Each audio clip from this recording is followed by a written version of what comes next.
Manchester United Radio. 1413 AM, sponsored by Video Collection International, the UK's video publisher.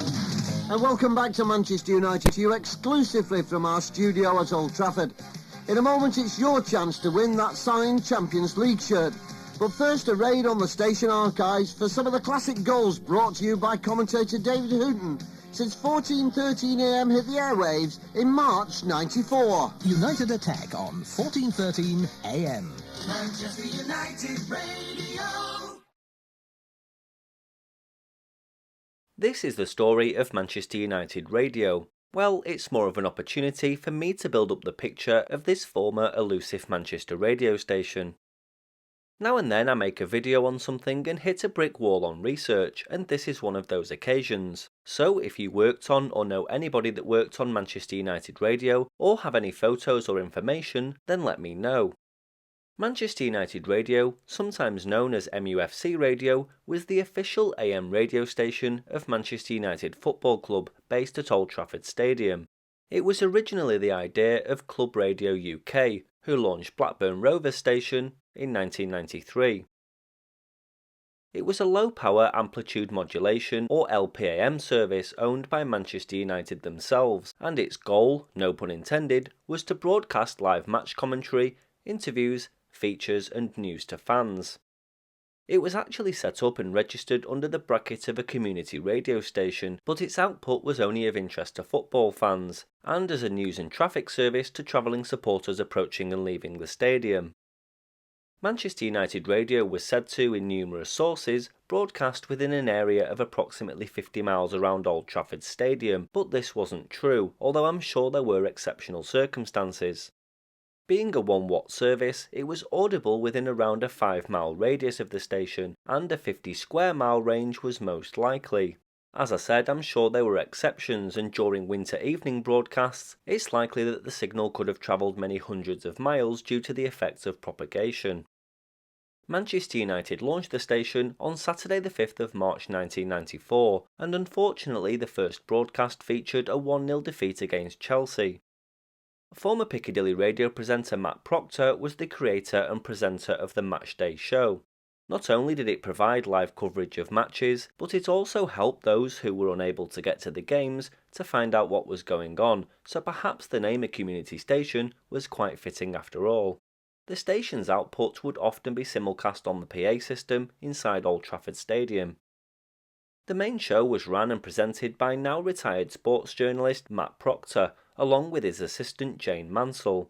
The pair spent 2 days preparing the matchday broadcasts. These preparations included the music playlist, recording of interviews, and the writing and editing of scripts. Commentary was done by David Hooton. Match summaries were provided by former Manchester United player Wilf McGuinness, who's now 86 years old. David Meek, who was the Manchester Evening News' correspondent on Manchester United for 37 years, was the match analyst, and he passed away in 2018.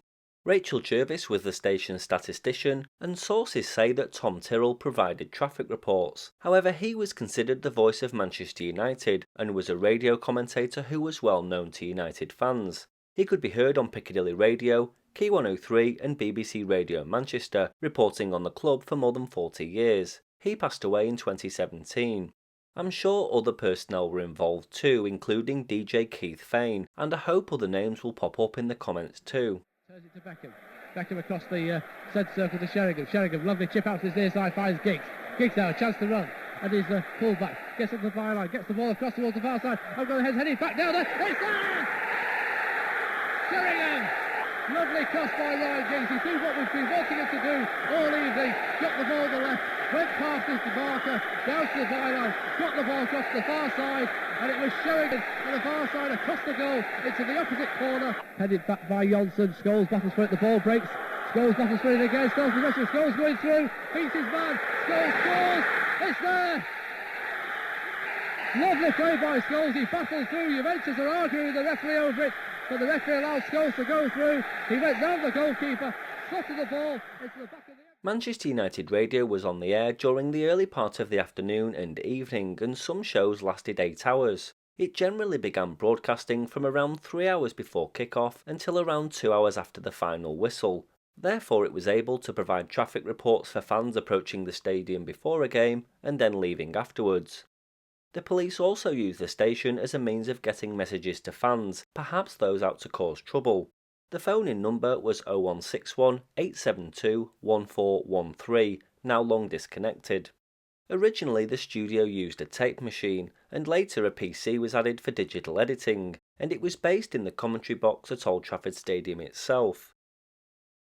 The transmitter was a 50-watt Radica model, possibly an AM50, but it ran at a fraction of its capability at just 1 watt. The processor was made by Innovonics.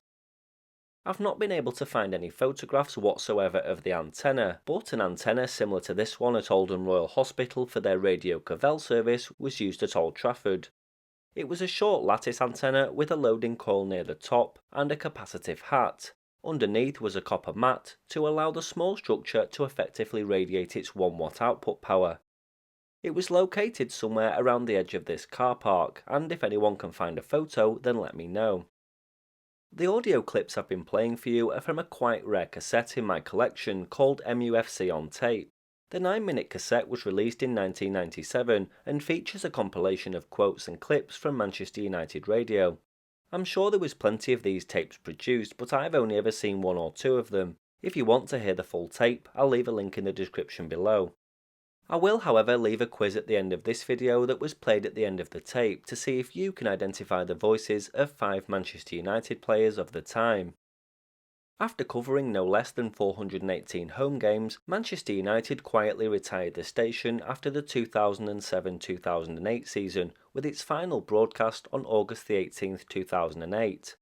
It was announced that a deal with local Manchester radio station Key 103 had been agreed, and the show would be hosted by ex-Manchester United player Mickey Thomas. The news didn't come as a surprise to fans who felt the club had never made a great deal of effort to publicise Manchester United radio, and the station had been flagging in recent years. It was said that Key 103 would provide build-up and commentary to all of Manchester United weekend games throughout the season, and that mid-week matches would be covered by Piccadilly Magic 11:52 AM. So that's all I have on Manchester United radio. Let me know if you have any memories, recollections or tales from this elusive radio station. I'd love to know more about the transmitter and antenna system too. After all, we are all radio nerds here. Now it's time for the quiz. How many Manchester United voices from years gone by can you identify? Leave your answers below. All you have to do is listen carefully to the following 5 clips and identify the players who are talking exclusively to United Radio. Player 1. I think the English player, they are playing a bit more with the heart.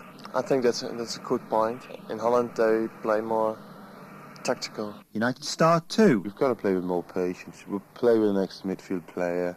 Things that you can't do in the Premiership. So you have to prepare well for that. You have to make sure that everybody understands their roles in the game. Player 3. You never get surprised at what they come up with. I think they lost the first 3 league matches this season, and since then I think they've only lost 2, so they're on a good run. United star 4. All 7 of us were asking, has he named it yet? And none of us are taking it for granted because there's so many good players in the country and we're just happy to be in. Player 5. To score a goal like that and have it recognised as one of the great goals, you know, it's a privilege for me. Good luck with the competition.